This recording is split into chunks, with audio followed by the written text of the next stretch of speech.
Set during the pivotal Battle of Kursk in 1943, this story follows a single day in the life of a German Panzer commander. From the tense pre-dawn preparations to the chaos of tank warfare, it captures the exhaustion, fear, and fleeting moments of humanity amid steel and fire. As the largest tank battle in history unfolds, the commander faces not just enemy fire, but moral conflict, torn between duty, survival, and the crumbling ideals he once believed in. The morning mist clings to the Russian steppes as thousands of tanks prepare for what will become the decisive moment of the Eastern Front. In his Tiger tank, Hauptmann Klaus Weber clutches a photograph of his family, knowing this day will test everything he believes about honor, war, and what it means to be human. But when the first Soviet T-34s emerge from the wheat fields, will survival override conscience? Before we jump back in, tell us where you're tuning in from. And if this story touches you, make sure you're subscribed, because tomorrow I've saved something extra special for you. The first grey light of dawn crept across the Russian steppes, revealing the massive German armor formation stretched across the landscape like sleeping steel beasts. Hauptmann Klaus Weber had been awake since 0300 hours, moving through the methodical preparations that had become second nature after 3 years of warfare on the Eastern Front. His Tiger tank, designated as Panzer 231, squatted heavily on the churned earth, its thick armor plate still cool from the night air. Klaus ran his weathered hand along the Wehrmacht field manual, tucked into his breast pocket, a ritual that once brought comfort, but now felt hollow. The manual spoke of honor, duty, and the righteousness of their cause, but those words seemed increasingly meaningless as the war dragged on. Hauptmann, called Obergefreiter Hans Müller, his gunner, climbing out of the tank's belly with grease-stained coveralls. The main gun is cleaned and calibrated. Ammunition count is full. 37 armor-piercing rounds, 20 high-explosive. Müller was barely 22, a farm boy from Bavaria who still wrote letters home to his mother every week. His blonde hair was perpetually dusty, and his blue eyes held an innocence that somehow survived despite everything he had witnessed. "Good work, Hans," Klaus replied, checking his watch. The attack would begin in 2 hours. Around them, the other tanks of the company were undergoing similar preparations. Crews crawled over their machines like ants, checking track tension, topping off fuel tanks, and loading the heavy shells that would soon rain death across the battlefield. Klaus pulled out his binoculars and studied the terrain ahead. Intel reported 3 lines of Soviet defenses, anchored by anti-tank guns and minefields. The Russians had used the winter months well, turning this stretch of steppe into a killing ground. But High Command insisted that Operation Citadel would break through. That victory was within reach. Herr Hauptmann, Unterscharführer Fritz Bachmann, emerged from beneath the tank, his face streaked with oil. As the driver, Fritz was responsible for the Tiger's mechanical heart, all 700 horsepower of the Maybach engine that could push their 60-ton monster at speeds up to 37 kilometers per hour. Track tension is perfect, sir. Engine oil changed, transmission fluid topped off. She's ready for whatever the Ivans can throw at us.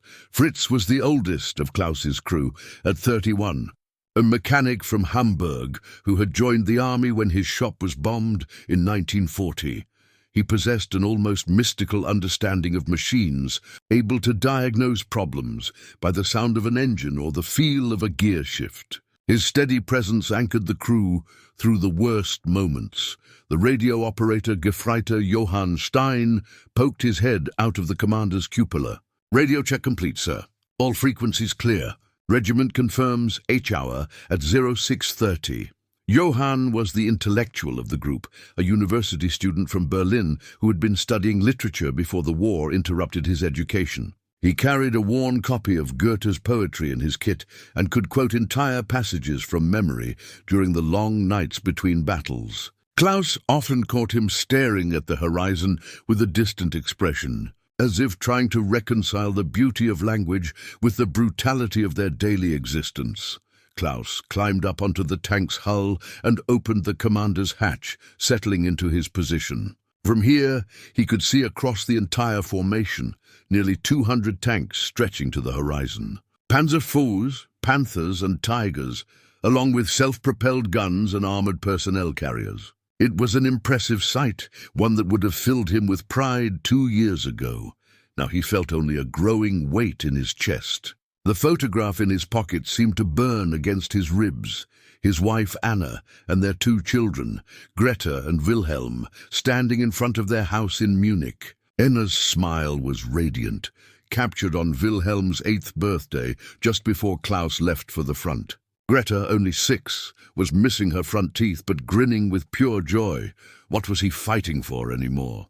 The early war rhetoric about living space and national destiny had given way to simple survival. They were deep in enemy territory, far from the borders of the Reich, grinding forward yard by bloody yard, while the casualty reports mounted. Klaus had started this war believing in something larger than himself. Now he fought to keep his crew alive and to somehow make it home to that photograph. The field manual in his pocket felt heavier than the tank's armor. Klaus settled into his commander's position, the familiar weight of his iron cross pressing against his chest beneath his field jacket. He had earned the decoration during the early days of Barbarossa, when the Wehrmacht seemed unstoppable and victory appeared inevitable. Now the medal felt like a burden, a reminder of battles fought for causes he no longer understood. "Tell me about home." "Hans," Klaus said quietly to his gunner, needing to hear something beyond the mechanical preparations of war. Around them, other tank crews were completing their final checks. But Klaus wanted to know the men who would share this day with him. Hans Müller paused in his cleaning of the main gun's breech and smiled, his young face brightening. "My father's farm is beautiful this time of year, sir. The wheat would be coming in golden, and my mother would be preserving cherries from our orchard. She makes the best Schwarzwälder Kirschtorte in Bavaria." His expression grew wistful. "I promised I'd be home for harvest." "That was 2 harvests ago," Fritz Bachmann laughed from the driver's compartment. "Your mother's cake can't compare to Hamburg fish markets on Sunday morning. Fresh herring, warm bread from the bakery, and my wife Margaret's coffee so strong it could wake the dead." His voice caught slightly. "She writes that coffee is rationed now. Real coffee anyway. Says the ersatz tastes like burned acorns." Johann Stein adjusted his radio headset and looked up from his equipment. "I dream about the university library," he said unexpectedly. "The quiet halls, dusty books, debates about philosophy that lasted until dawn. My professor, Herr Dr. Brennan, used to say that literature was humanity's attempt to understand itself." He gestured toward the endless expanse of military hardware. "I wonder what he would make of all this." Klaus pulled out his family photograph, its edges worn from handling. "My son Wilhelm wants to be a pilot. He builds model airplanes and hangs them from his bedroom ceiling. When I left, he asked if I would bring him back a piece of an enemy plane." Klaus shook his head. "I told him war wasn't about collecting trophies." The photograph showed his family in happier times, Anna laughing at something Wilhelm had said, little Greta chasing a butterfly in their garden. Klaus could almost smell Anna's perfume, hear her gentle voice reading bedtime stories. The distance between that life and this steel tomb seemed impossible to bridge. "My youngest brother just turned 18, Hans said quietly. "He's been called up.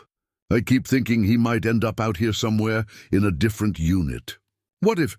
He didn't finish the thought, but Klaus understood. What if they faced each other across a battlefield? What if the boy Klaus was trying to protect was shooting at someone else's brother? Fritz's voice drifted up from below. "I used to fix cars, motorcycles, anything with an engine. Peaceful work, helpful work. A man would bring me his broken automobile, and I'd make it run again. He'd drive away happy, and I'd earned an honest living."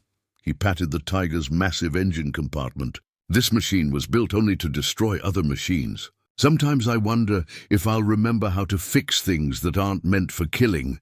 Johann pulled out a letter from his breast pocket, carefully unfolding the delicate paper. My sister writes from Berlin. She's a nurse now, working in a hospital that treats wounded soldiers. She says some of them are so young they cry for their mothers. She asks me—" He paused, struggling with the words. "She asks me if what we're doing here is worth the cost." Klaus felt the iron cross against his chest, its weight seeming to increase with each of his men's confessions. He had been decorated for leading a charge that broke through Soviet lines near Smolensk. 37 enemy tanks destroyed, hundreds of casualties inflicted, a tactical victory that had seemed so important at the time. Now he could barely remember why it had mattered. "We fight for each other," Klaus said finally, though the words felt inadequate. "Whatever brought us here, whatever happens today, we look after one another. That's all that matters now." The men nodded, understanding the unspoken truth. They were no longer fighting for the grand abstractions of politics or ideology. They fought to keep their friends alive, to see another sunset, to maybe someday make it home to those memories they carried like talismans against the darkness. Klaus tucked the photograph back into his pocket, feeling the iron cross shift against his ribs. Somewhere in the distance, artillery began to rumble. The command tent buzzed with activity as Klaus entered for the final briefing. Major von Stauffen stood before a large military map spread across a wooden table, its surface marked with colored pins, arrows, and tactical symbols that told the story of Operation Citadel's grand design. Red pins marked Soviet positions, blue arrows showed German advance routes, and black X's indicated known minefields and anti-tank obstacles. "Gentlemen," von Stauffen began, his voice carrying the confidence of a career officer who had never doubted the righteousness of their cause. "Today, we begin the decisive operation that will break the back of Soviet resistance. The Führer himself has declared that Citadel will be our greatest victory since the fall of France." Klaus studied the map with growing unease. The massive scale of the operation was undeniable. Nearly 3,000 tanks and assault guns preparing to advance along a front stretching hundreds of kilometers. But the Soviet defensive positions looked formidable. Layer upon layer of prepared positions marked in ominous red.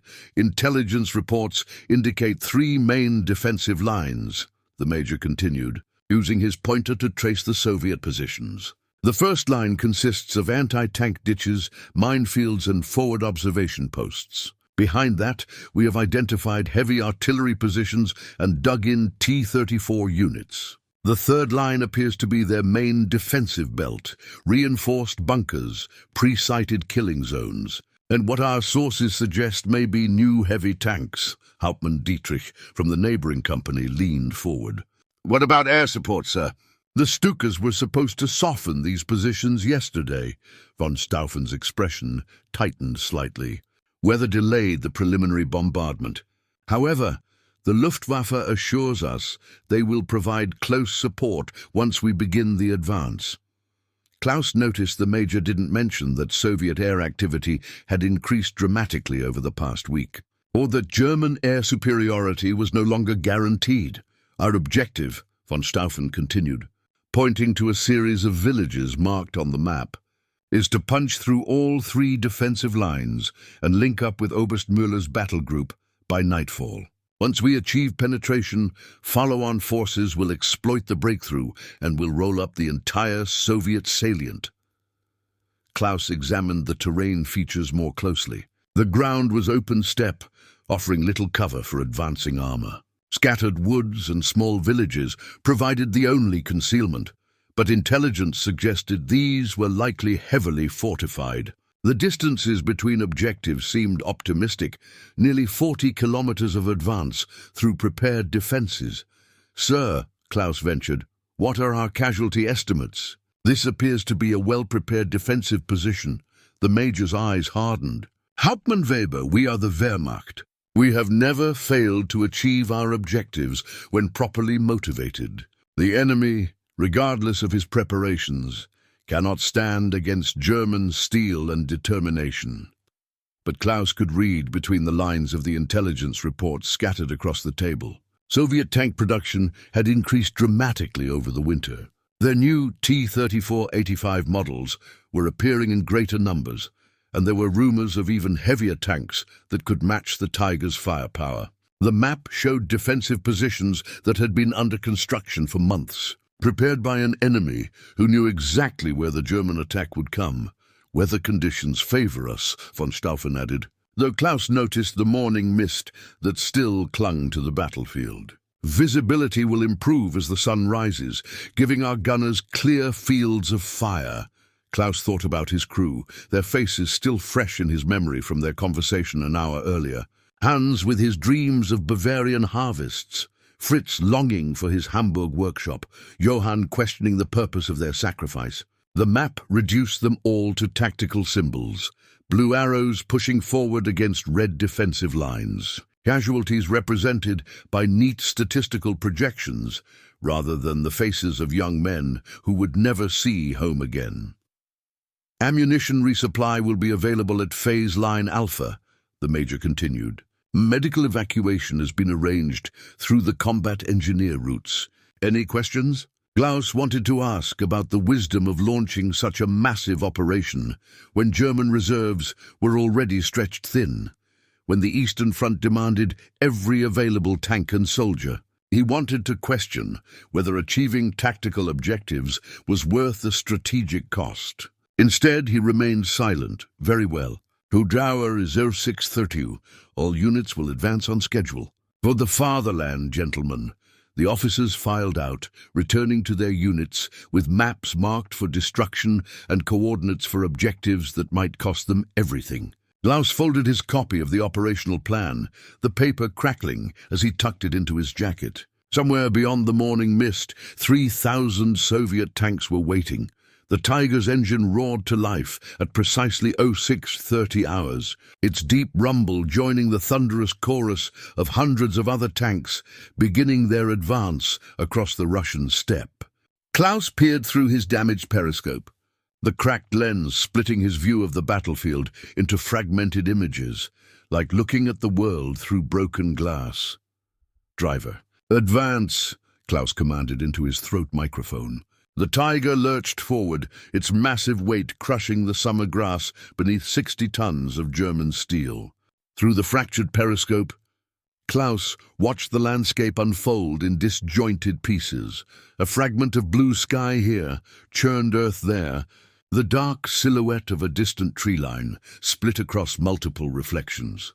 The first kilometer passed without incident. Klaus's Tiger held position in the center of the company formation, with Panzer Fries spread to either flank and self-propelled guns following in support. The morning mist was lifting, revealing the full scope of the German advance, a massive wedge of armor stretching across the horizon, kicking up clouds of dust that hung in the still air like a brown curtain. "Movement ahead," Hans reported from the gunner's position. "Range 1,500 meters. Hold down position behind that ridge." Klaus adjusted his broken periscope, trying to piece together a clear image through the fragmented lens. The damaged optics made target identification difficult. Shadows and shapes blurred together, reality fractured into confusing segments. He could make out what appeared to be the angular silhouette of a Soviet anti-tank gun, but the cracked glass made it impossible to be certain. "Johann, contact regiment. Request artillery on suspected AT position."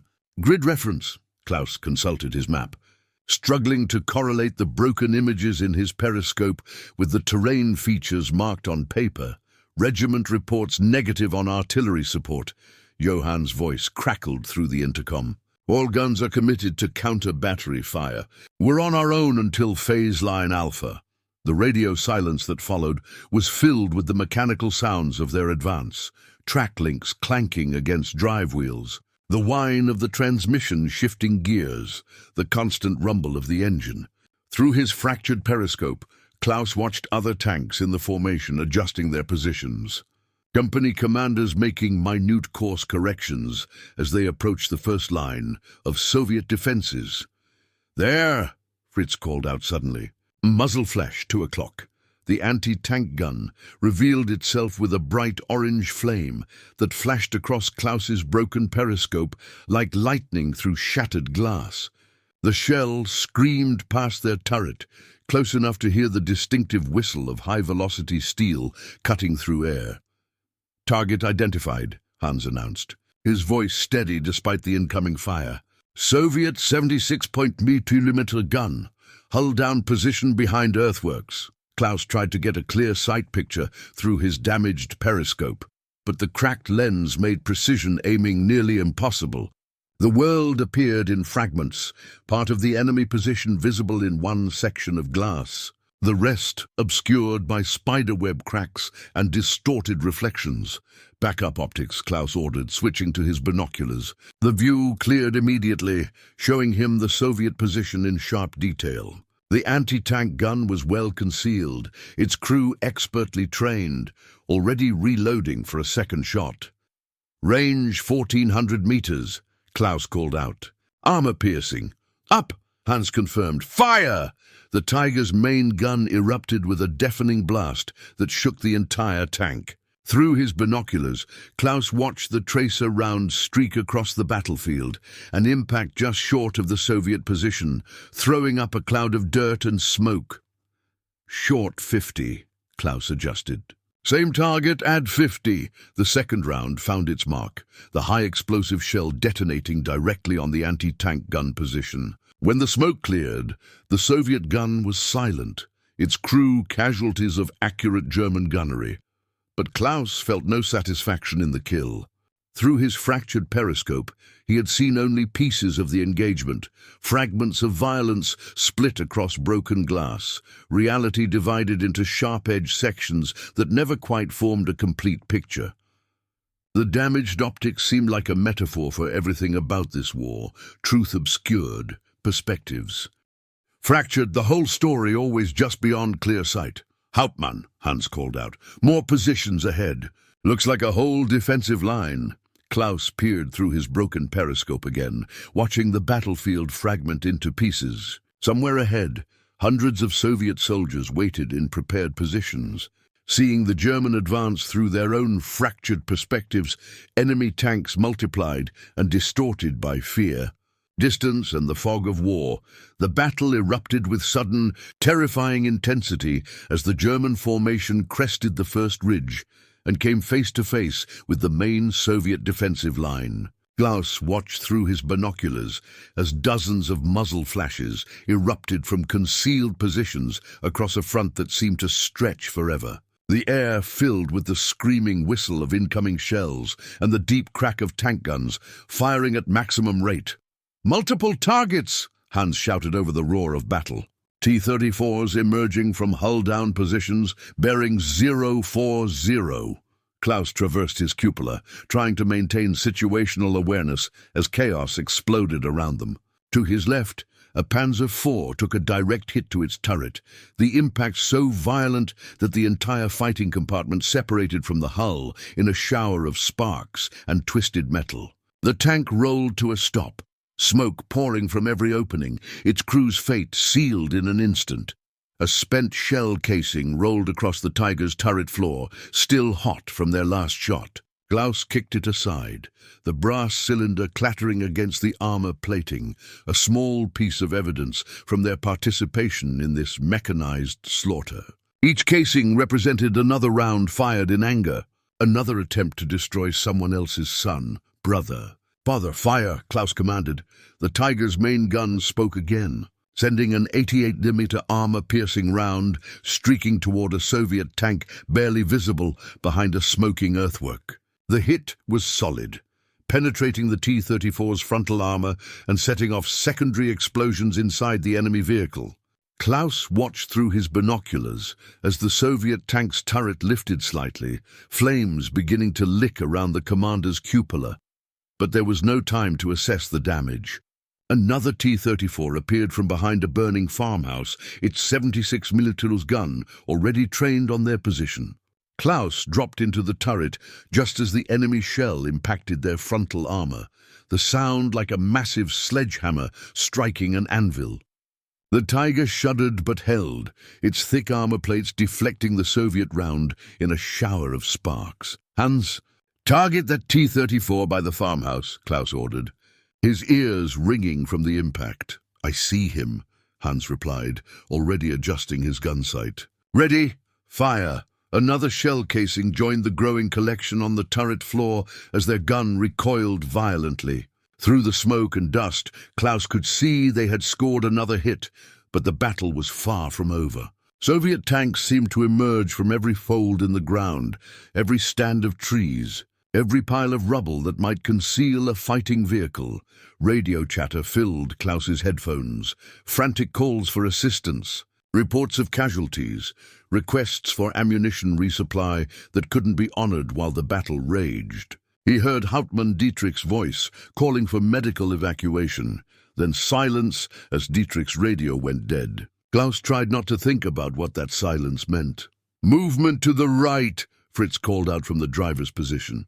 "Looks like infantry with anti-tank weapons." Klaus swung his machine gun toward the threat, catching sight of Soviet soldiers advancing through tall grass with what looked like anti-tank rifles. The distinctive crack of the PTRD rifle reached his ears just as one of the tungsten core rounds sparked off their side armor. The infantry were brave, advancing into certain death to get close enough for their weapons to be effective. The spent shell. Casings multiplied on the turret floor with each engagement, brass, testimonies to the intensity of the fighting. Klaus found himself stepping over them, the metallic clanking adding to the symphony of destruction that surrounded them. Each casing had been loaded by some factory worker in Germany, shipped hundreds of kilometers to the front, and now expelled as waste after its moment of deadly purpose. "Johann, try to raise regiment," Klaus ordered. "We need to know if anyone else is getting through this mess." "Regiment acknowledges," Johann reported after a moment. "Heavy resistance all along the line. Second company has lost 4 tanks. Third company is requesting immediate support." Klaus looked around at his own crew, noting the strain on their faces. Hans was methodically working his way through targets, but sweat poured down his face despite the morning coolness. Fritz kept the Tiger moving, weaving between shell craters and obstacles, his knuckles white on the steering controls. Johann monitored multiple radio frequencies, trying to maintain contact with higher command as the tactical situation deteriorated. Another shell casing rolled past Klaus's feet, joining the growing pile of brass debris that marked their passage through this mechanical hell. How many rounds had they fired? How many enemy tanks destroyed? The casings multiplied like fallen leaves, each one representing a moment of violence in a battle that seemed to have no end. The Tiger rolled past the smoldering wreckage of a Soviet T-34, its hull split open like a broken egg. Klaus ordered Fritz to halt so they could assess the tactical situation, but what he saw through his binoculars made his stomach clench with unexpected emotion. Scattered around the destroyed tank were personal effects blown clear by the explosion. A soldier's pack, a bent photograph, and what appeared to be a letter written in Cyrillic script. Klaus climbed out of his commander's cupola, despite the ongoing battle, drawn by something he couldn't quite explain. The letter lay partially burned near a track mark in the churned earth, its edges blackened, but the center still legible. Though he couldn't read Russian, Klaus could see it was written in a careful, feminine hand, the kind of penmanship that suggested education. "Care and love. Hauptmann, we should keep moving," Hans called from inside the tank, his voice tense with awareness of their vulnerability in the open. But Klaus found himself picking up the letter, smoothing its damaged edges. Even without understanding the words, he could sense the emotion behind them. This was someone's personal correspondence. A wife writing to her husband, perhaps, or a mother to her son. The paper felt fragile in his hands, a tangible connection to the human being who had died in that burning tank just moments before. Through the smoke drifting across the battlefield, Klaus could see other casualties of the morning's fighting. A German Panzer IV sat motionless 50 meters away, its turret traversed at an odd angle, black smoke trickling from its engine compartment. Klaus had known that crew, Lieutenant Hoffmann and his 4 men, all from Württemberg. They had shared coffee just yesterday morning, talking about their families and wondering when the war might end. The Soviet letter crinkled as Klaus folded it carefully and placed it in his breast pocket next to his own family photograph. He couldn't explain why he felt compelled to preserve this stranger's correspondence, but something about the careful handwriting reminded him of Anna's letters. The same attention to penmanship, the same care in forming each word, the same love transmitted across distance through ink and paper. "Sir," Johann's voice crackled through the radio. "Regiment reports we're behind schedule. Orders are to push forward immediately." Klaus climbed back into the turret, but the letter seemed to burn against his chest. How many other letters would never reach their intended recipients? How many families on both sides would wait by mailboxes for words that would never come? The mathematics of war dealt in tactical objectives and casualty reports, but the human cost was measured in undelivered mail and empty chairs at dinner tables. "Driver, advance," Klaus ordered, though his voice lacked its usual authority. As they moved forward, Klaus found himself studying the faces of Soviet prisoners being herded to the rear by German infantry. They looked remarkably similar to his own men. Young faces marked by exhaustion and fear, older faces lined with worry about families left behind. One prisoner, a boy who couldn't have been more than 19, clutched a small wooden cross as he stumbled past their tank.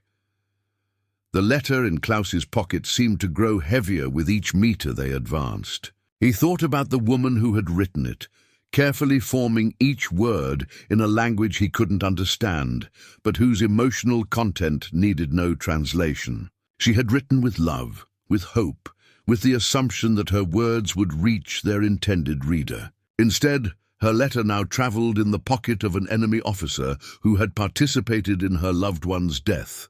"Target ahead," Hans announced, breaking Klaus's reverie. Another T-34, hull down behind that stone wall.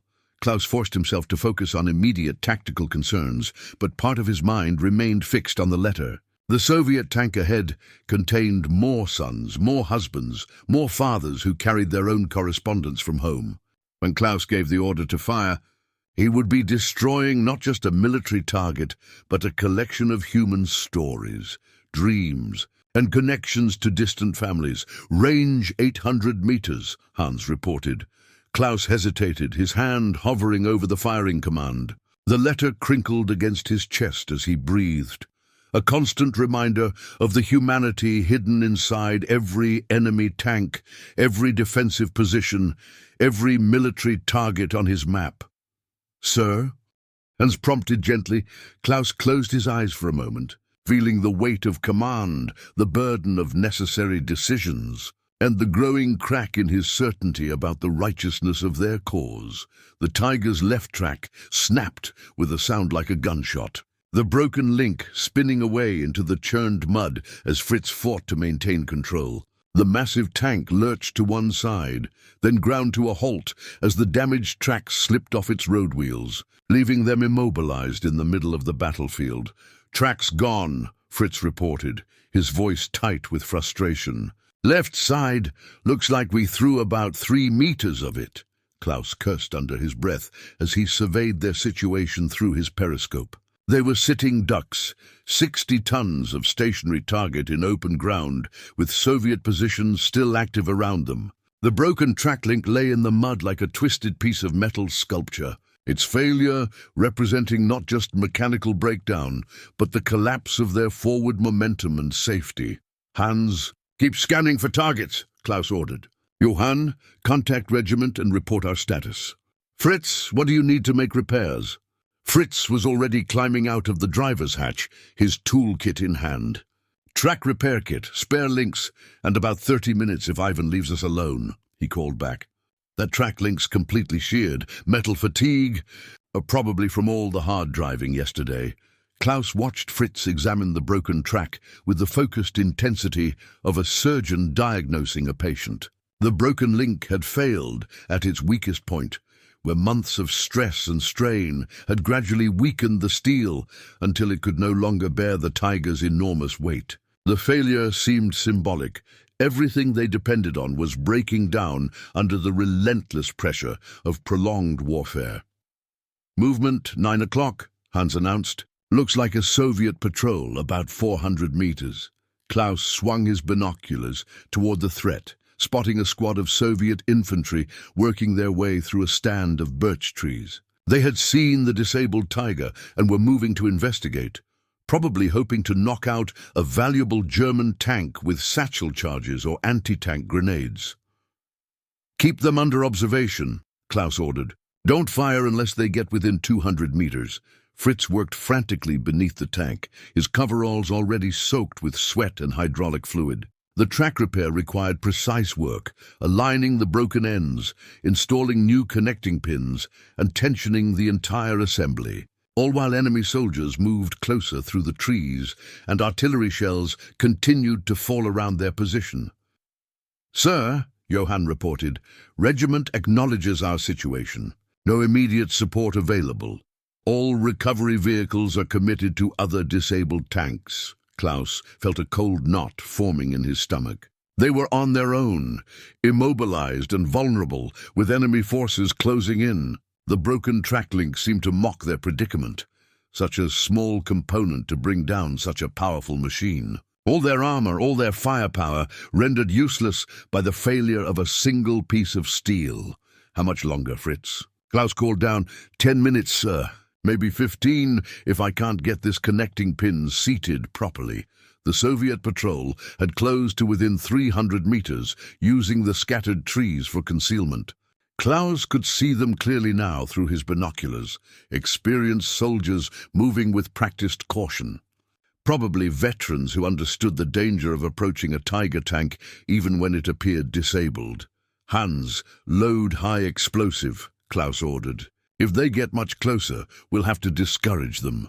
Klaus examined the broken track link again, noting how the metal had fractured along stress lines that must have been developing for weeks. Like everything else in this war, the failure hadn't happened suddenly. It was the result of accumulated damage, repeated strain, and the gradual weakening of systems pushed beyond their design limits. The metaphor wasn't lost on him. His own certainty about the war had been cracking along similar stress lines, each moral compromise and witnessed atrocity adding to the accumulated damage until something fundamental was ready to break. The Soviet letter in his pocket felt like another stress point, another crack in the foundation of his beliefs. "Contact," Hans announced. "They're moving to flank us." Klaus watched the Soviet soldiers split into two groups, clearly intending to approach from multiple directions. Professional tactics executed by men who understood their business. In different circumstances, Klaus might have admired their skill and courage. "Fritz, we need that track now," Klaus called out urgently. "Almost there, sir. Just need to get the tension right." The broken track link lay in the mud beside them, a piece of failed technology that had brought their war machine to a vulnerable halt. Klaus stared at it, seeing in its twisted metal all the ways that war broke things, machines, men, and the beliefs that sent them into battle. The repairs were nearly complete when the Soviet soldiers emerged from the tree line with their hands raised in surrender. Klaus counted 6 men, led by what appeared to be a young sergeant who couldn't have been older than 20. They approached cautiously, calling out in broken German that they wanted to surrender. But it was the youngest prisoner that made Klaus's blood run cold. The boy walking at the rear of the group wore a Hitler Youth badge pinned to his Soviet uniform, the distinctive red, white, and black enamel insignia that Klaus recognized immediately because his own son Wilhelm wore an identical one back home in Munich.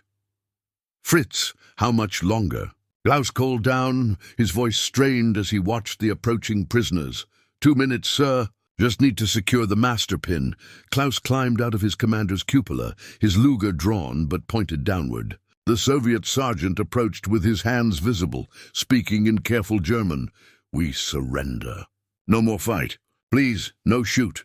But Klaus couldn't take his eyes off the young prisoner with the Hitler Youth badge. The boy was perhaps 15 years old, with blonde hair and blue eyes that could have belonged to any German teenager. His Soviet uniform was too large for his slight frame, and the Hitler Youth badge looked incongruous against the olive-green fabric. "Where did you get that badge?" Klaus asked in German, pointing to the distinctive insignia. The boy's eyes widened with fear, but he answered in fluent German with a Munich accent that made Klaus's heart skip. "I am Wolfgang Brenner from Munich. The Soviets captured me 3 months ago. They made me wear their uniform, fight with them. They said they would kill my family if I refused." Klaus felt the world tilt around him. This wasn't a Soviet soldier. This was a German boy, possibly younger than Wilhelm, forced into an impossible situation by the chaos of war.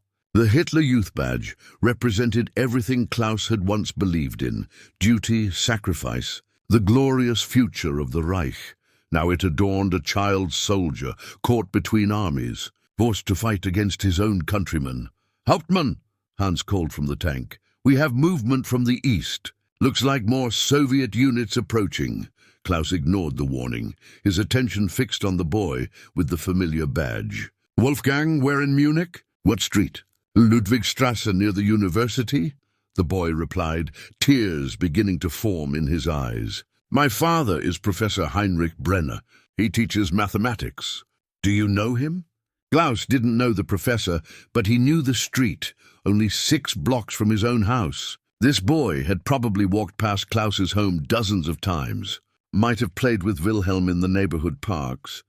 Could have sat in the same classrooms where Klaus's son studied. The Hitler Youth Badge caught the sunlight, its enamel surface reflecting like a tiny mirror. Klaus remembered pinning Wilhelm's badge to his shirt for the first time. How proud his son had been to wear the uniform, to march with his unit, to serve the fatherland. The badge had represented honor, belonging, purpose. Now Klaus saw it on a child soldier forced to betray everything it supposedly stood for. "Sir," Johann's voice crackled through the radio, "regiment is requesting our status. We need to move." Klaus looked at the 6 prisoners, then at the approaching Soviet units Hans had spotted. According to standing orders, he should turn the prisoners over to military police for interrogation. But Wolfgang, this boy from his own neighborhood wearing his son's badge, changed everything. "You said they threatened your family," Klaus said to Wolfgang. "Are they still alive?" Wolfgang nodded. "Last I heard. But the Soviets said if I tried to escape or refused to fight, they would be shot. I had no choice, sir. Please understand." Klaus understood more than the boy could imagine. This 15-year-old had been forced to make impossible choices between family and ideology, survival and honor, the same moral contradictions that Klaus grappled with every day. The Hitler Youth Badge had become a symbol not of noble purpose, but of innocence corrupted by the demands of total war. "Fritz, are we mobile?" Klaus called out. "Ready to move, sir." Klaus made his decision. "Johann, radio regiment that we found no prisoners. All enemy soldiers killed in action." The lie came easily, but Klaus felt the weight of it settle over him like a physical burden. The Hitler Youth Badge glinted in the sunlight, and Klaus knew he had crossed a line from which there would be no return. 20 minutes after releasing the prisoners, Klaus received new orders that made his stomach turn. The message crackled through Johann's radio in the clipped, emotionless tone of military bureaucracy, but the content was anything but routine. Klaus held the written transcription of the company commander's orders, the paper trembling slightly in his hands as he read the words that would test everything he believed about duty and conscience. All. "Tank commanders will advance to grid reference 847-294 and neutralize civilian population. Centers suspected of harboring partisan activities. Rules of engagement. Any structure showing signs of military use is to be destroyed. No quarter given to combatants regardless of age or apparent civilian status." Klaus read the orders twice, hoping he had misunderstood. But the language was clear, the intent unmistakable. They were being ordered to attack villages where civilians lived, places where children played, and families tried to survive the chaos engulfing their homeland. The official paper felt heavy in his hands, weighted with implications that went far beyond military necessity. "Sir?" Hans's voice came through the intercom. "What are our orders?" Klaus folded the written directive and tucked it into his breast pocket, next to the Soviet letter and his family photograph. 3 pieces of paper, each representing a different aspect of his moral universe: love, enemy humanity, and now institutional evil disguised as military duty. Hans, what do you see when you look at that village ahead?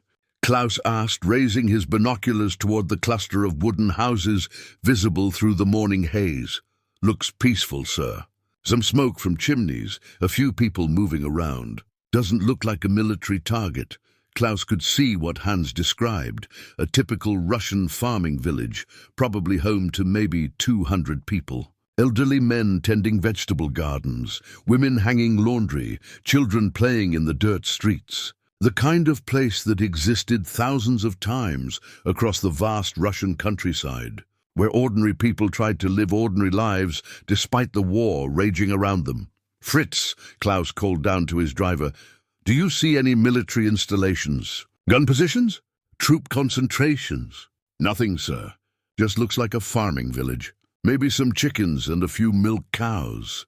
Klaus thought about Wolfgang, the boy with the Hitler Youth badge, whom he had released instead of turning over to the authorities. That decision had felt right in his gut, a choice made by conscience rather than regulation. Now he faced a similar moment, but with higher stakes and clearer consequences for disobedience. The written orders rustled against his chest as he moved, a constant reminder of the institutional authority that demanded his compliance. These weren't suggestions or guidelines. They were direct commands from the chain of command that led ultimately to the highest levels of the Reich. Disobeying them would constitute insubordination, possibly treason. "Johann," Klaus said carefully, "read back regiment's exact words about our target." Johann consulted his notes. Grid reference 847294, suspected partisan stronghold. Neutralize all military assets. No quarter for combatants regardless of apparent status. Klaus examined the orders again, looking for any ambiguity he could exploit. The language about suspected partisan activity and apparent civilian status suggested that visual confirmation was required. If his crew saw no military targets, perhaps they could justify holding fire. "All stations," Klaus announced over the intercom. "I want careful observation of our assigned target area. Look for any signs of military activity, weapon positions, uniformed personnel, fortifications. We engage only confirmed military targets." Klaus knew he was passing the orders to justify the decision his conscience demanded, but he couldn't bring himself to order an attack on civilians. The written directive in his pocket represented everything wrong with the war: the gradual erosion of moral boundaries, the transformation of soldiers into executioners, the corruption of military honor into something unrecognizable. "Sir," Hans reported after several minutes of observation, "I don't see any military targets. No weapons, no fortifications, no uniformed personnel. Just civilians going about their daily business." Klaus felt a moment of relief, followed immediately by the realization that his interpretation of the orders would not satisfy his superiors. The written directive was clear about the broader mission. Neutralizing suspected partisan strongholds meant destroying the villages themselves, not just confirmed military targets within them. The orders crinkled as Klaus shifted position, and he could feel the weight of the moment pressing down on him like the armor plating above his head. Klaus twisted his wedding ring around his finger, the simple gold band that Anna had placed there 9 years ago feeling heavier than his tank's armor. The inscription inside read, "Ewige Liebe," eternal love, words that had once represented his entire world but now seemed to mock the choices he faced. Through his binoculars, he could see children playing in the village square, their laughter carrying across the distance like an accusation. "Hauptmann Weber," a harsh voice called from outside the tank. Klaus looked down to see Sturmbannführer Koch approaching on foot, his black SS uniform immaculate despite the battlefield conditions. Behind him marched a squad of Waffen-SS soldiers, their faces hard and expressionless. "Sturmbannführer," Klaus acknowledged, climbing down from his commander's position. His wedding ring caught the sunlight as he saluted, the gold glinting like a small beacon of the life he had promised to protect. "I've received reports that you've been hesitant in following orders," Koch said, his pale blue eyes studying Klaus with predatory intensity. "Regiment informs me that your advance has been slower than expected, and there are questions about your handling of prisoner situations." Klaus felt his wedding ring pressing against his finger as he clenched his hand into a fist. "My crew and I have engaged all legitimate military targets, sir. We follow the laws of war." Koch's smile was cold as winter steel. "The laws of war, Hauptmann, are written by the victors. Our Führer has made it clear that this is a war of extermination. The Slavic peoples are subhuman, and their children will grow up to be our enemies. Sentiment is a luxury we cannot afford." Klaus thought about Wolfgang, the boy with the Hitler Youth badge, now hopefully making his way home to Munich. He thought about the Soviet letter in his pocket, written by someone who loved deeply enough to craft each word with care. The wedding ring seemed to burn against his finger, reminding him of the vows he had made, not just to Anna, but to the man he had promised to remain. "Sir," Klaus said carefully, "my crew has served with distinction. We've destroyed 18 enemy tanks today and supported the advance according to tactical doctrine. But you haven't neutralized the civilian population centers as ordered," Koch interrupted. "That village ahead harbors partisans, women who carry messages, children who spy on our movements, old men who cache weapons. They are all combatants, Hauptmann, and they must be eliminated." Klaus twisted his wedding ring again, remembering the night Anna had given it to him. They had been sitting in their garden in Munich, under the oak tree that Wilhelm loved to climb. Anna had made him promise that no matter what happened in the war, he would come home as the same man she had married, a man of honor, compassion, and decency. "I see no military targets in that village," Klaus said firmly. "No weapons, no fortifications, no uniformed personnel." Koch stepped closer, his voice dropping to a threatening whisper. "Are you refusing a direct order, Hauptmann?" Klaus looked back at his tank, where Hans, Fritz, and Johann waited for his decision. They had followed him through 3 years of war, trusted him with their lives, shared their hopes and fears with him. His wedding ring pressed against his finger like a physical reminder of the values that had shaped him before the war began. "I am interpreting orders according to military necessity and the laws of war," Klaus replied. "I will not order my crew to fire on civilians." The SS officer's hand moved to his sidearm. "Perhaps you need time to reconsider your position, Hauptmann. I'm placing you under arrest for disobedience of lawful orders." Klaus felt his wedding ring sliding loose on his finger as his hands began to sweat. Round him, the SS soldiers raised their weapons, and he could hear his crew stirring uneasily inside the Tiger. The moment hung suspended, like a shell in flight, everything balanced on the edge of irreversible consequence. "Hauptmann," Hans's voice called from the tank. "We stand with you, sir." Klaus heard the Tiger's machine gun being loaded, followed by similar sounds from inside the turret. His crew, his friends, were preparing to fight for him, to stand against the SS troops who represented everything the war had become. The wedding ring slipped completely free from Klaus's finger, falling into the mud at his feet, where it glinted like a small star in the darkness of his moral crisis. Klaus knelt in the mud and retrieved his wedding ring, slipping it back onto his finger with deliberate care. When he stood, his decision was made. Moving to Johann's radio position, he began transmitting a message that would save lives and damn his soul. A forged communication that would protect the village while appearing to comply with orders. "Regiment Control. This is Panzer 231, Klaus spoke into the microphone, his voice steady despite the magnitude of his deception. "We have reached grid reference 847294, conducting reconnaissance before engagement." Klaus paused, then continued the fabricated report. "Village appears abandoned. Repeat, village appears abandoned. Evidence suggests civilian population evacuated approximately 24 hours ago. No signs of partisan activity or military installations. Johann stared at Klaus with wide eyes, understanding the implications of the false radio message. Through the periscope, they could all see that the village was very much inhabited, smoke rising from chimneys, laundry hanging on lines, children playing in the streets. But Klaus's transmission painted a different picture entirely. "Regiment control acknowledges," came the reply.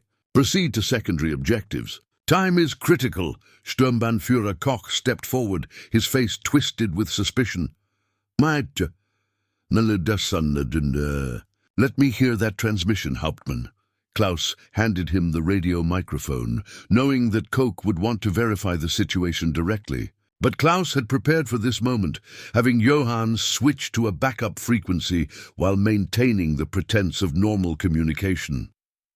"Regiment control, this is Sturmbannführer Koch," the SS officer spoke into the radio, "requesting confirmation of civilian status at grid reference 847294. Johann's fingers moved skillfully across his radio equipment, switching frequencies and modulating his voice to create static interference. "Signal and weak. Repeat, cannot confirm." Johann's improvised response crackled through the speakers, broken and distorted. "Atmospheric interference," Klaus explained smoothly. "Common at this time of day. That's why we rely on visual confirmation rather than radio intelligence." Koch lowered the microphone, his eyes narrowing. "I want to see this abandoned village myself, Hauptmann." Klaus felt sweat beading on his forehead despite the cool morning air. His forged radio message had bought time, but it couldn't change the reality that Koch could observe with his own eyes. "Of course, sir, and prepare to advance for closer reconnaissance." As the Tiger rumbled forward, Klaus frantically considered his options. The forged transmission was already logged in the radio records, evidence of his deception that could lead to a court-martial and execution. But more immediately, they were approaching a village full of civilians that Koch expected to find empty. "Hans," Klaus said quietly into his throat microphone, "fire 3 rounds high explosive into that empty field to the north of the village. Make it look like we're clearing suspected sniper positions." The Tiger's main gun erupted 3 times in rapid succession, the shells detonating harmlessly in an empty meadow several hundred meters from the nearest house. To Koch, it would appear that they were engaging fleeting targets or clearing potential threats. "Movement in the tree line," Klaus announced loudly for Koch's benefit. "Possible partisan withdrawal. We'll pursue and maintain pressure." The false radio message had committed them to a course of action that required continued deception. Klaus ordered Fritz to drive parallel to the village rather than through it, maintaining the fiction that they were chasing phantom enemies rather than deliberately avoiding civilian targets. "Johann, transmit again," Klaus ordered. "Report that we're in pursuit of fleeing partisans. Request permission to continue the chase rather than occupy the abandoned village." Johann nodded and began transmitting another fabricated report. "Regiment Control, Panzer 231 reporting. Partisan force estimated at squad strength observed fleeing village area. Requesting permission to pursue and eliminate rather than occupy empty buildings." The reply came quickly. "Permission granted. Pursue and destroy. Other units will secure the village." Klaus felt a moment of relief, knowing that regular Wehrmacht units would treat civilians properly rather than implementing SS extermination policies. His forged radio message had not only protected innocent lives, but redirected their mission toward legitimate military objectives. Koch studied the village through binoculars as they passed, noting the apparent absence of activity. Klaus had instructed Johann to use the radio to warn the villagers of approaching danger, transmitting on civilian frequencies that many Russians monitored. The warning had given them time to hide, creating the appearance of abandonment that supported Klaus's false report. The forged transmission crackled through the radio logs, a permanent record of Klaus's transformation from obedient soldier to active saboteur of his own army's criminal orders. The consequences of Klaus's deception became apparent 2 hours later when a field chaplain arrived at their position carrying a simple wooden cross. its surface worn smooth by countless hands seeking comfort in desperate times. Weltgeistlicher Müller climbed down from his motorcycle, his face grave as he approached Klaus's tank. The cross hung from a leather cord around his neck. Catching the afternoon light as he moved, Hauptmann Weber, the chaplain said quietly, "I've come to hear your confession." Klaus felt his blood turn to ice. Military chaplains didn't seek out tank commanders during active operations, unless someone was expecting to die soon. "Father Müller, I don't understand." The elderly priest touched the cross at his throat, his fingers tracing its simple lines as if drawing strength from the contact. "Sturmbannführer Koch has filed charges against you for falsifying military reports and disobeying direct orders. A court-martial has been convened for 1800 hours. Klaus climbed down from his tank, noting how his crew had gone silent inside the turret. They could hear every word through the open hatches, understanding that their commander's fate would likely determine their own. The chaplain's cross swayed gently in the breeze, its shadow dancing across the mud-stained ground. "What are the charges specifically?" Klaus asked, though he already knew the answer. Father Müller consulted a document from his jacket pocket. Falsification of military intelligence reports, failure to execute lawful orders regarding civilian targets, and conduct prejudicial to military discipline. The SS has recommended the death penalty. The cross seemed to grow heavier around the chaplain's neck as he spoke these words. Klaus had known Father Müller for 6 months, ever since the priest had been assigned to their regiment. The man had provided last rites to dozens of German soldiers, offered comfort to the wounded, and somehow maintained his faith despite witnessing the worst of human nature. "Father," Klaus said carefully, "what would you do in my position, if ordered to fire on innocent civilians?" The chaplain's hand moved instinctively to his cross, fingers wrapping around the worn wood. "The Church teaches that we must obey legitimate authority, but also that we must answer to God for our actions. Sometimes these principles come into conflict." Klaus thought about the Soviet letter in his pocket, about Wolfgang with his Hitler Youth badge, about the village children whose laughter had carried across the battlefield. "I couldn't order my men to kill children, Father. I couldn't reconcile that with everything I was taught about honor and decency."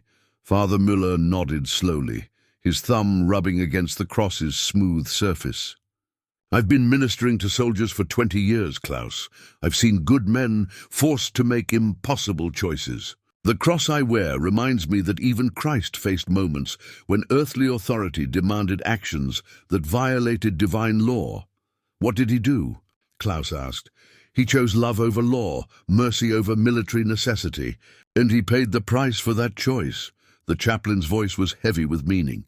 "But his sacrifice gave the world an example of what it means to remain human in inhuman circumstances." Klaus understood the parallel the priest was drawing. The cross represented not just faith, but the willingness to sacrifice everything for moral principles. Christ had chosen crucifixion rather than compromise his values, a decision that offered salvation to others but demanded ultimate personal cost. "My crew," Klaus said, "what will happen to them?" "That depends on their testimony at the court-martial. If they support your actions, they'll likely face charges as well. If they claim they were following orders without knowledge of your deception." Father Müller left the sentence unfinished. Klaus looked up at his tank, where Hans, Fritz, and Johann waited in silence. These men had followed him through 3 years of war, trusted him with their lives, shared their deepest fears and hopes. Now he had to decide whether to protect them by accepting full responsibility or ask them to share his fate by telling the truth about their willing participation. The chaplain's cross caught the light again, its simple form a reminder that some choices transcended military regulations and personal safety. "Father, will you hear my confession?" "Of course, my son." Klaus knelt in the mud beside the Tiger tank, the wooden cross casting its shadow across his face as he prepared to confess not his sins, but his humanity in a world that had forgotten what that meant. As the court-martial proceedings began in a hastily erected command tent, Klaus made his final decision. He removed his tank commander's binoculars from around his neck, the same Zeiss optics that had guided him through countless engagements, and placed them carefully in Hans's hands. The weight of command, both literal and symbolic, passed between them with that simple gesture. "Hans," Klaus said quietly, "you're the finest gunner I've ever served with. These binoculars have seen 3 years of war through my eyes. Now they need to see the end of it through yours." Hans accepted the binoculars with trembling hands, understanding their significance. These weren't just precision optical instruments. They were the tools of command, the symbol of responsibility for the crew's survival, and Klaus's acknowledgement that he wouldn't be returning to the tank. "So we can tell them we were just following orders," Hans whispered urgently. "You don't have to take responsibility for everything." Klaus shook his head. "I won't let you boys pay for my decisions. You followed orders, my orders. That's what the record will show." He adjusted the binocular strap around Hans's neck. "When this war ends, and it will end, these will remind you that good men can make moral choices even in impossible circumstances." Through the tent flaps, Klaus could see Sturmbannführer Koch presenting evidence to the 3-officer panel. Radio transcripts, timeline analyses, witness statements, all building the case that Klaus had deliberately falsified reports and disobeyed direct orders. The SS officer's voice carried across the compound with the confidence of a man certain of victory. "Fritz," Klaus turned to his driver, "that Tiger is the finest machine the Reich ever built. She's brought us through every battle, every retreat, every advance. Keep her running, and she'll bring you home." Fritz nodded, his weathered face showing the strain of understanding that their crew was about to be broken apart. "Hauptmann, it's been an honor serving under you. Whatever happens in there, you did the right thing." Klaus felt the weight of the binoculars leaving his shoulders, replaced by a strange sense of lightness. For 3 years, those optics had been his window into the war, tracking enemy movements, identifying targets, assessing threats. Now Hans would carry that burden, hopefully with better judgment than the high command that had brought them to this point. "Johann," Klaus said to his radio operator, "keep monitoring civilian frequencies. When you can, warn people about incoming attacks. Use your equipment to save lives, not just to take them." Johann's young face was streaked with tears, but he nodded firmly. "We won't forget what you taught us, sir.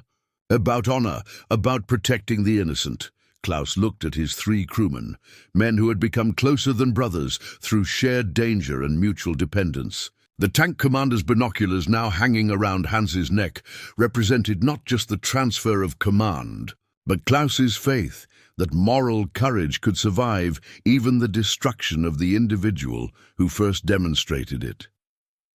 A military policeman approached their group. "Hauptmann Weber, the court is ready for your testimony." Klaus stood, straightening his uniform one final time.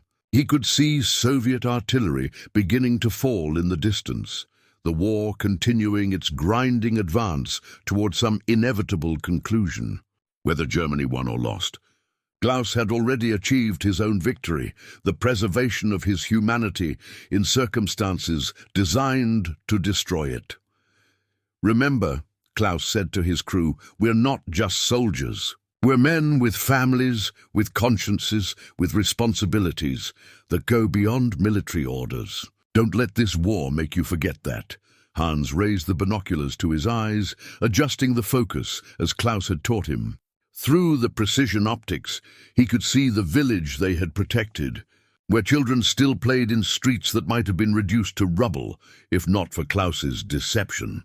"Sir," Hans said, lowering the binoculars, "these will remind us every day that some things are worth the cost." Klaus nodded and walked toward the command tent, knowing that his court-martial would likely end with a firing squad. But the binoculars around Hans's neck carried forward everything Klaus believed about duty, honor, and the moral choices that defined a man's true character. Behind him, his crew watched through the Zeiss optics as their commander disappeared into the tent, carrying with him the weight of decisions that had saved innocent lives at the cost of his own.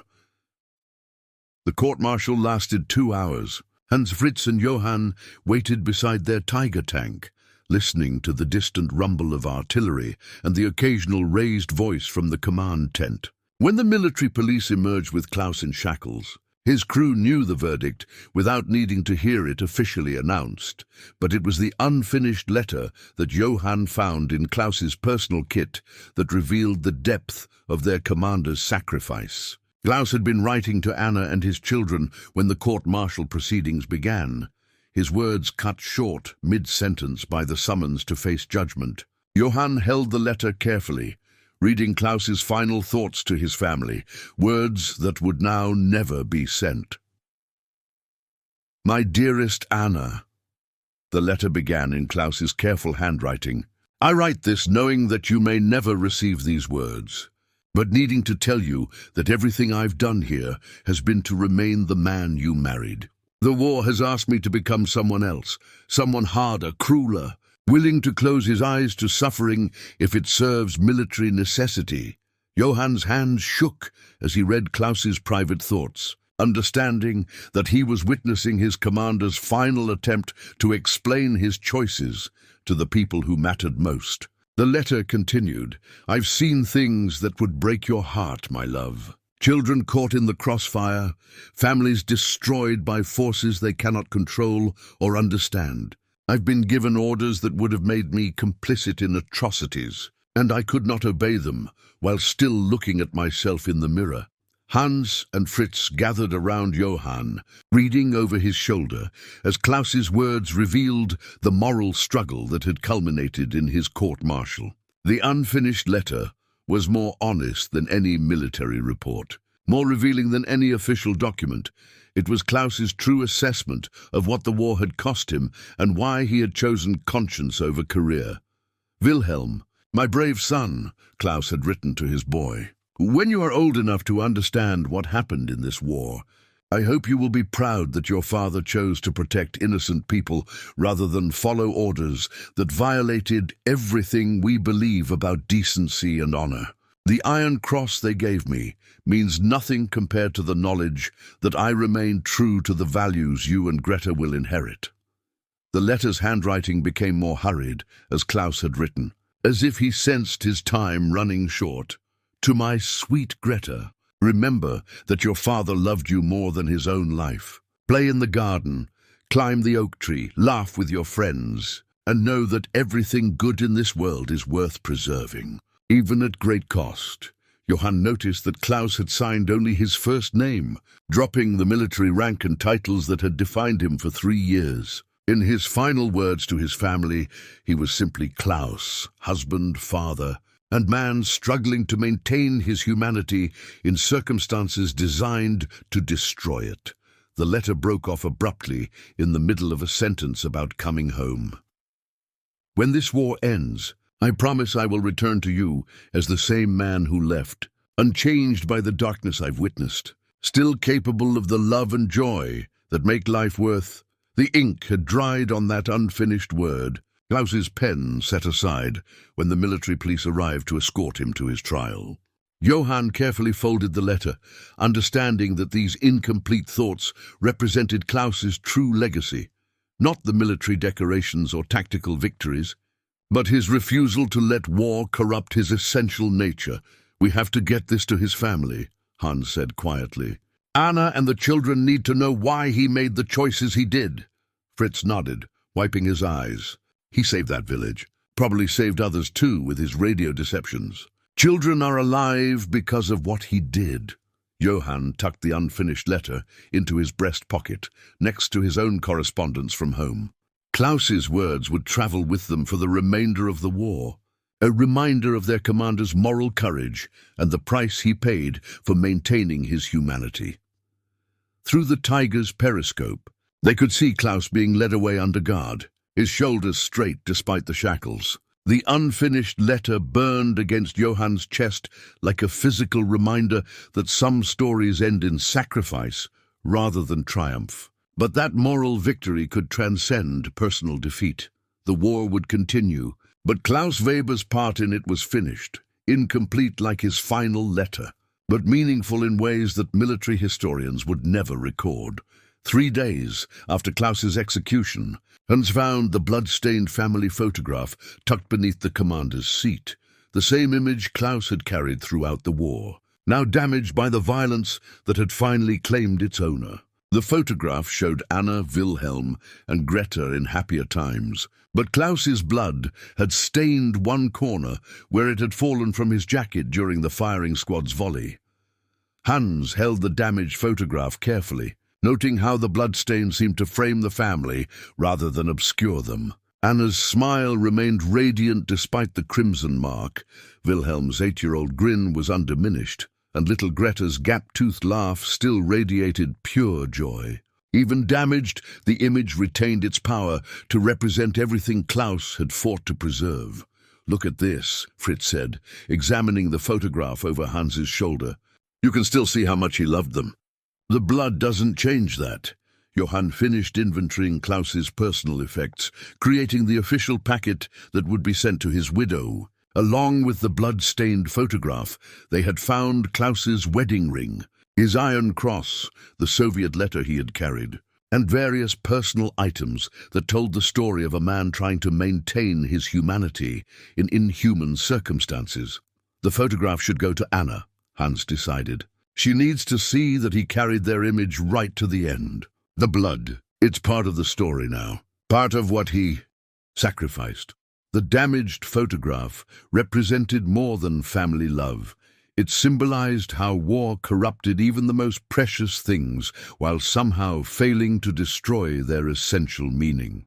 Klaus's blood had marked the image, but hadn't erased the happiness it captured or the love it represented. Fritz pulled out a letter he had been writing to his own wife in Hamburg. "I've been trying to explain to Margaret what Klaus did, why he chose death over compromise. It's hard to find the words. Tell her about the village," Johann suggested. "Tell her about the children Klaus saved by falsifying those reports. Tell her that good men still exist, even in the middle of all this madness." Hans studied the blood-stained photograph again, seeing in it a metaphor for everything they had experienced. The war had marked them all, stained their memories with violence and loss, but it hadn't destroyed their capacity to recognize goodness when they saw it. Klaus's sacrifice had been recorded in blood, literally and figuratively, but his moral victory transcended his physical defeat. "I keep thinking about what he said," Fritz continued, "about remaining the man Anna married. The photograph proves he succeeded, even with his blood on it. You can see that he never stopped being a husband and father first, soldier second." Johann had been writing his own letter home, struggling to explain their experiences to his sister in Berlin. "How do you tell people about Klaus? How do you explain that he was executed for being too human, too moral, too decent for the war machine?" The blood-stained photograph provided part of the answer. Klaus had carried his family's image through every battle, every moral crisis, every impossible choice. The blood that now marked it was evidence of his final choice, to die rather than compromise the values that the photograph represented. "We tell the truth," Hans said finally. "We tell them that Klaus Weber chose love over fear, conscience over career, humanity over ideology. The blood on this photograph is the price he paid for remaining true to the man in the picture, the husband and father who promised to come home unchanged." Fritz folded his letter carefully. "After the war, we find each other again. We make sure Klaus's story gets told. We make sure Wilhelm and Greta know what kind of man their father really was." Johann nodded, touching the unfinished letter in his pocket. "We carry his memory forward. We live the kind of lives that justify his sacrifice." The blood-stained photograph caught the afternoon light, Klaus's family smiling through the crimson mark that had become part of their story. The image was damaged but not destroyed, stained but not obscured, marked by violence but defined by love. Hans wrapped the photograph carefully in Klaus's handkerchief, preparing it for the journey home to Anna. She would see the bloodstain and understand its meaning, that her husband had died protecting the values that had made their family possible. that his final thoughts had been of them, that love had triumphed over the machinery of war, even as it claimed his life. The Tiger tank sat silent in the fading light, its crew forever changed by the moral courage of a commander who had chosen human decency over military expediency. 2 weeks later, as Soviet forces began their massive counter-offensive that would eventually drive the Wehrmacht back toward Germany, Hans carefully prepared Klaus's personal effects package for shipment home. The small cardboard box contained everything that remained of Hauptmann Klaus Weber's war: his medals, letters, personal items, and the blood-stained photograph that had become his most precious possession. Hans sealed the package with military tape, writing Anna Weber's address in careful block letters. The box was surprisingly light for containing an entire life's meaning, weighing perhaps 2 kilograms, but carrying the emotional weight of a man's final sacrifice for moral principle. Inside, Klaus's iron cross lay next to the Soviet letter he had preserved. His wedding ring nestled against his commander's insignia, all bearing witness to a complicated man's attempt to remain decent in indecent times. "I've written a letter explaining what happened," Johann said, holding an envelope addressed to Klaus's widow. "I tried to help her understand why he made the choices he did, why the court-martial was really a victory rather than a defeat." Fritz had contributed his own testimony, a mechanic's straightforward account of Klaus's character and the respect he had earned from his crew. "I told her that Klaus never asked us to do anything he wouldn't do himself, never compromised our safety for glory, never forgot that we were men first and soldiers second." The personal effects package sat on the Tiger's hull like a small monument to their commander's memory. Hans had included a detailed inventory of contents, but the real value couldn't be quantified in any official document. Klaus's effects told the story of a man caught between duty and conscience, who had ultimately chosen to sacrifice everything rather than participate in atrocities. "Anna needs to know about the village," Hans said, adjusting the package's position. "She needs to understand that children are alive because Klaus refused to follow orders. That matters more than any medal or military decoration." Johann had struggled with how much detail to include in his letter, balancing honesty with compassion. How do you tell a widow that her husband was executed for being too moral? How do you explain that his death represented victory rather than defeat? The personal effects package contained physical items, but the letter carried the emotional truth that would help Anna understand Klaus's final choices.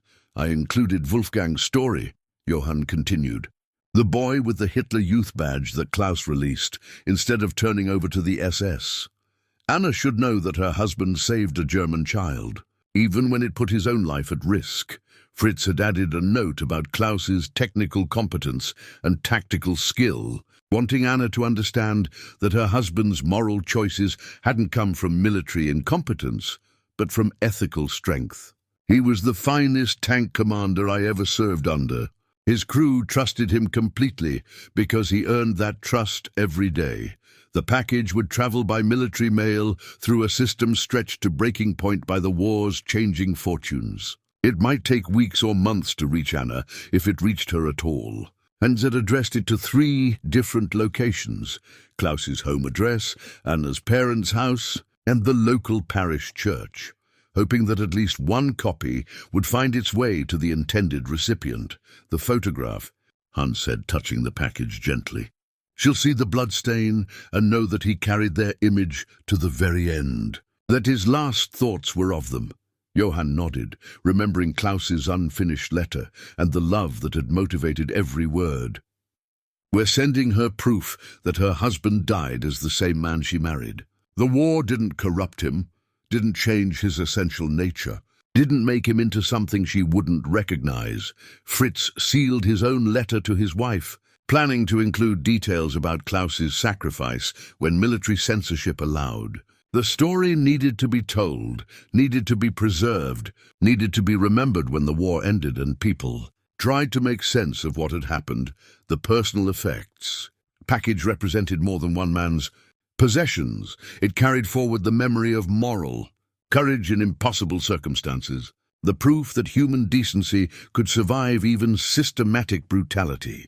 Inna would receive not just Klaus's belongings, but evidence of his character, testimony to his values, and knowledge that his sacrifice had saved innocent lives.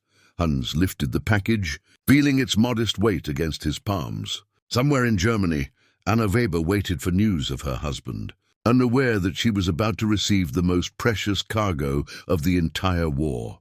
6 months after the war ended, Hans, Fritz, and Johann met at a small cemetery outside Munich, where they had placed a simple memorial stone for Klaus Weber. The rough granite marker bore only his name, dates, and a single line: he chose humanity over orders. The stone was modest, unofficial, paid for by 3 former tank crewmen who wanted to ensure their commander's sacrifice would not be forgotten. Hans knelt beside the memorial stone, placing a small bouquet of wildflowers at its base. The flowers came from the same field where Klaus had ordered them to fire warning shots instead of attacking the village, a place where children had continued to play because one man chose conscience over compliance. The stone itself had been carved by a local mason who asked no questions when 3 veterans requested a memorial for someone who wasn't officially listed among the war dead. The newspapers are calling it denazification now, Johann said, settling on the grass beside the memorial.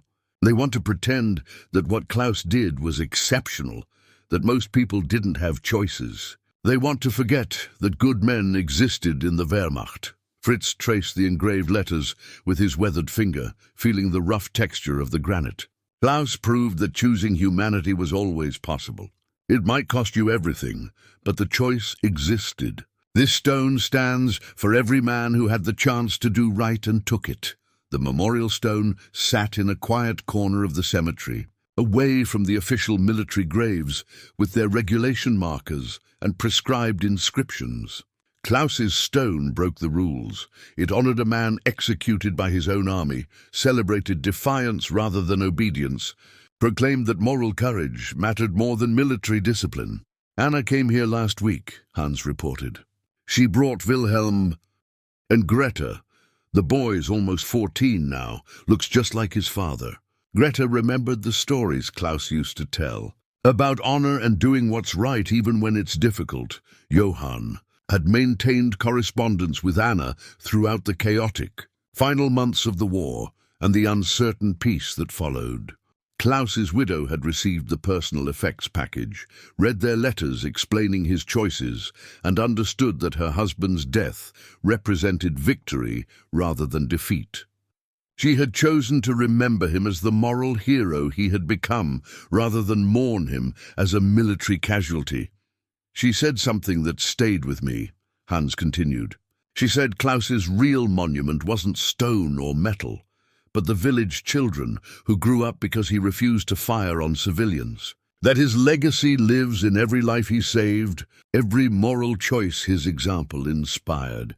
The 3 men sat in comfortable silence, each lost in memories of their commander and the lessons he had taught them about remaining human in inhuman circumstances. The memorial stone anchored those memories, gave them a physical place to honor Klaus's sacrifice and reflect on its continuing meaning. Fritz pulled out a letter from his pocket, correspondence from Wolfgang, the boy with the Hitler Youth badge whom Klaus had released instead of turning over to the SS. Wolfgang had survived the war, returned to Munich, and become a teacher dedicated to educating young people about moral courage and individual responsibility. Wolfgang writes that he tells his students about Klaus every year, Fritz said, about the tank commander who chose to save lives rather than follow orders, about how individual conscience matters more than institutional authority. Johann had been tracking down other men who served under Klaus during different periods of the war, collecting testimonies about their commander's character and moral consistency. The memorial stone would anchor a larger project, preserving Klaus's story for future generations who needed examples of moral courage in dark times. We're not the only ones who remember, Johann said. "I found 12 other men who served with Klaus at different times. All of them have stories about his decency, his refusal to participate in atrocities, his protection of civilians and prisoners." The memorial stone caught the afternoon light, its rough surface warm to the touch. Hans, Fritz, and Johann had chosen granite specifically for its permanence, a material that would endure long after they were gone, carrying Klaus's memory forward to generations who would face their own moral choices. "Promise me something," Hans said, standing and brushing dirt from his knees. "Promise that as long as any of us live, we'll keep coming here. We'll keep telling Klaus's story. We'll make sure people remember that good men existed, that moral choices were possible, that humanity could triumph even in the darkest times." The memorial stone stood as their answer, silent, enduring, and eternal. Klaus Weber's sacrifice had ended at a firing squad, but his legacy would live as long as people remembered that conscience matters more than orders, that love transcends ideology, and that individual moral courage can illuminate even the darkest chapters of human history.